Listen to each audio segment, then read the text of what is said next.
对，我非常感谢神呐、神用人的时候，不是要用一些，你是一个什么大能的一个博士啊，或是一个什么，上帝所用那些人是那些真正，个人生命被上帝所触摸过的人。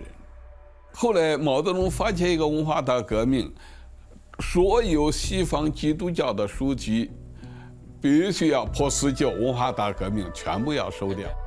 甚至当时毛泽东的妻子啊，和张春桥啊，这四人帮这一群人呢，都说中国基督教村现在已经进入到历史博物馆了。他们都拿来毛泽东写那个《毛语录》，他说这一本书可以代表一切了。我可以奉主的名说，毛泽东错了。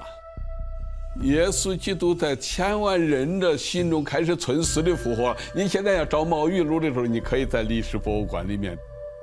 所以我常常说，不要让人的过去决定你的未，也不要让你的性别、年龄。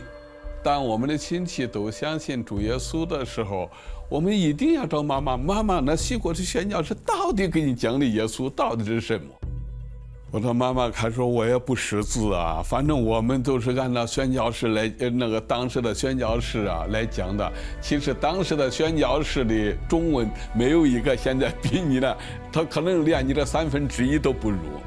我们都让妈妈想一想，宣教士都讲了啥？我们真的想认识一下这个耶稣，他到底是谁？他能够医治我的父亲。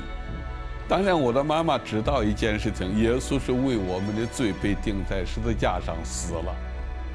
可是要想听他要讲那还有什么的时候，妈妈讲给我们一个信息，我到现在都想着是很可笑。